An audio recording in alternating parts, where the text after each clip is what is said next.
Hi there, it's Woohoo Wednesday, and you know what? Guess where we're at? We're in Nettie's art studio. That's right.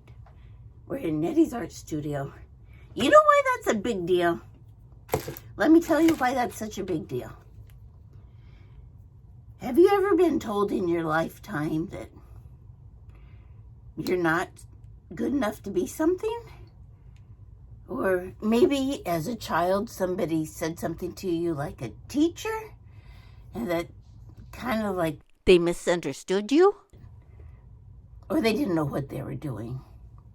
So I was young, but not that young. I was probably about 13 when I had to leave my classroom, my 7th grade classroom, to go to art period, taught by somebody who was just a regular teacher. I don't think they were an artist. Well, here, you know what?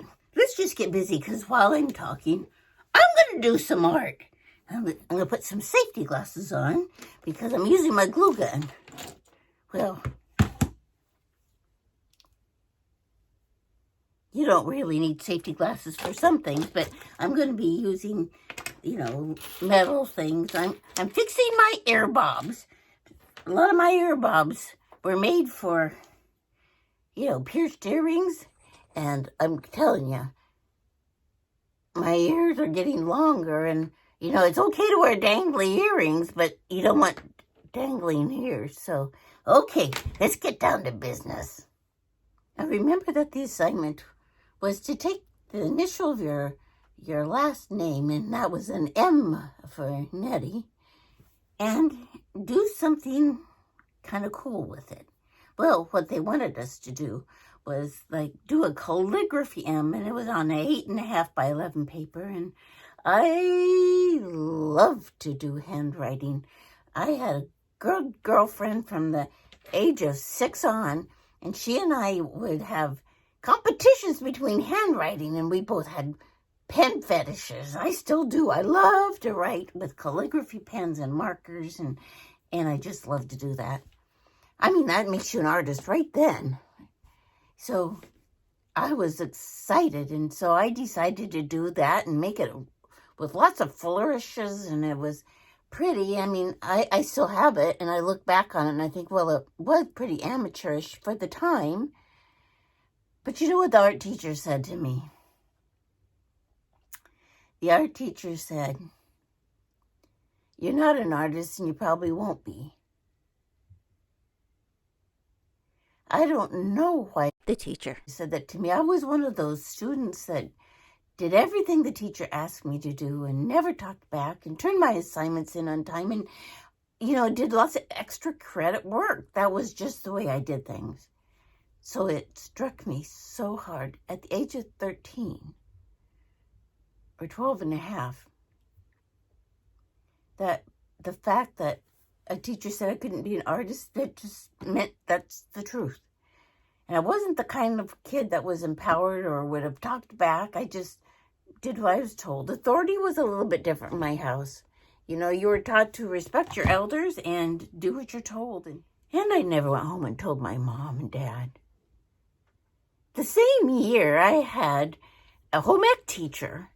And that home ec teacher made us make pleated skirts, and we had to do them without a pattern, and they weren't even in style. So what was in style was box pleats, big ones, like one in the front, one on each side, and one in the back, and denim was popular. So I had my mom go out and get me some red denim, and I talked the teacher into letting me make something that was in style. So I got it all put together, and it was time to put in the zipper, and we were working on these old Singer machines that just kind of, you might as well have been pumping them. They were so old. It knotted up in my denim right when I was doing the zipper. So the teacher came by and said, "I'll help you. Just take everything out." So I did, and I sat there, and when she came back, she told me to get up, and she proceeded to try to put that zipper in, and she knotted it all up. Remember, she gave me a D on my report card. when I opened that up, I just was devastated. How could I get a D? Well, she said my zipper wasn't neat enough. Well, she's the one that put it in last. I mean, we were running out of time in the year, and so she told me to just put that waistband on and put the button on. How could I get a D? I do remember going home and telling my mom and dad that.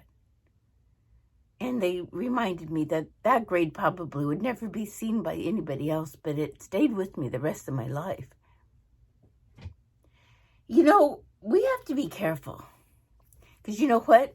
Nettie ended up being a pretty good artist, but I didn't really get into it until my late 30s. I didn't call myself an artist until the late 30s. Because I really by then had established it and kind of found out that God wanted me to be an artist in many ways. I don't do just one thing. I mean, right now, you know what I'm doing? As we talk.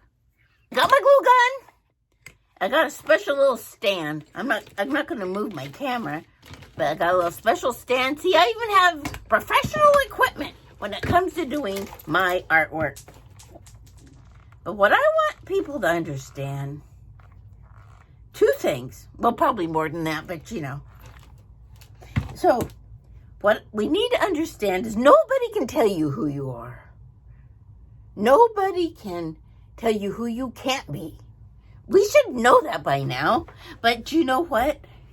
I'm realizing that as much as we've told our kids that, some of us haven't embraced it ourselves. Some of those old messages from childhood, from our friends even, you know, we were all a little dumb when it came to personal relationships because, you know, we just kind of went with it. Whatever our peers told us, that's what we were. And so we worked awfully hard to be popular. Well, let me tell you, once Nettie understood that none of those messages had any power over me, I took off. I love it. And so this is what we need to know, that especially when it comes to something like art or singing. I hear so many people saying, I can't sing, I can't carry tune in the bucket. You know what? What makes it singing? Being on tune or singing from your heart? I have never heard anybody sing from a place in their heart that sounded bad. And Nettie used to have a church choir. I did. And you know what the prerequisite was? You wanted to sing. Now, did they get solos? Well, no, they didn't. But neither did they want solos. They didn't want solos. They just wanted to be a part of a choir. And, you know, you didn't have to try out for mine. We found a place. And then you always stick them by somebody who knows how to sing and let them sing their heart out. When it comes to art, I have a firm belief that art, for many people, is the way of working through issues. Some people journal.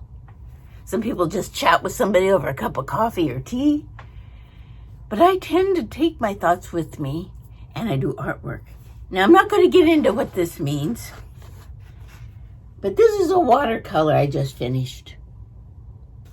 It was a meditation on becoming better and understanding the difference between letting negative things come into my life or letting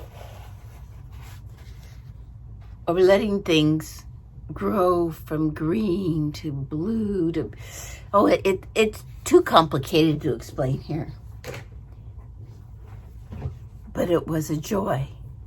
I did it with a good friend, and that friend and I love art, and we've done art together for a long time, and sometimes our challenges require drawing a picture of our feelings.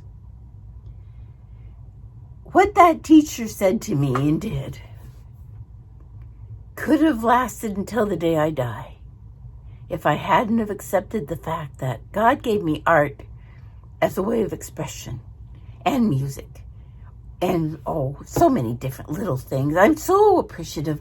I mean, I finally have a studio that represents all the things I've done, and guess what I get to do?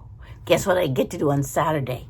I get to Zoom my grandkids and do an art project.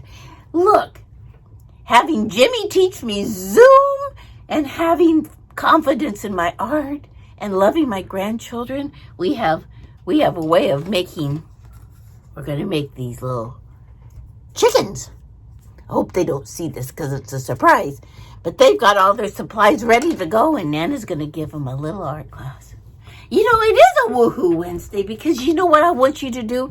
I want you to think about what you're good at and what you love to do and how you love to express yourself, and give yourself a pat on the back and encourage yourself to love yourself just the way you are.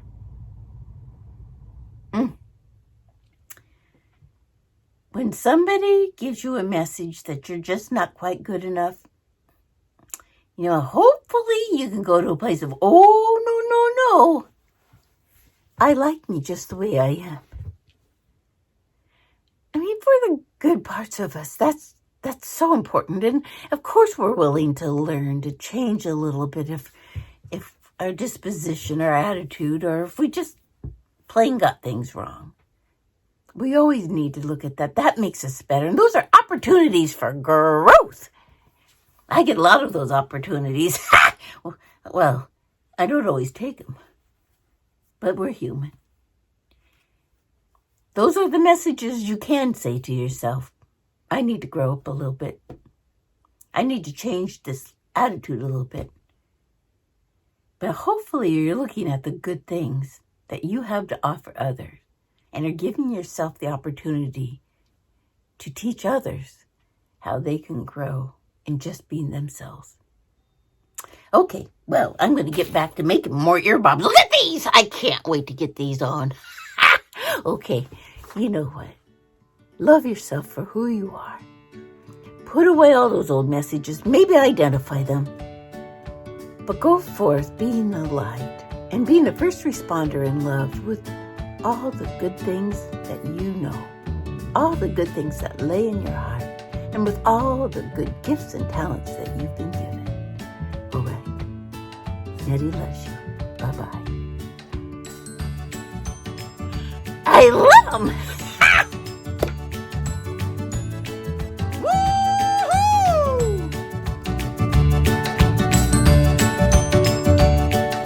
Oh, you know the ticket. Remember to subscribe and give me a thumbs up.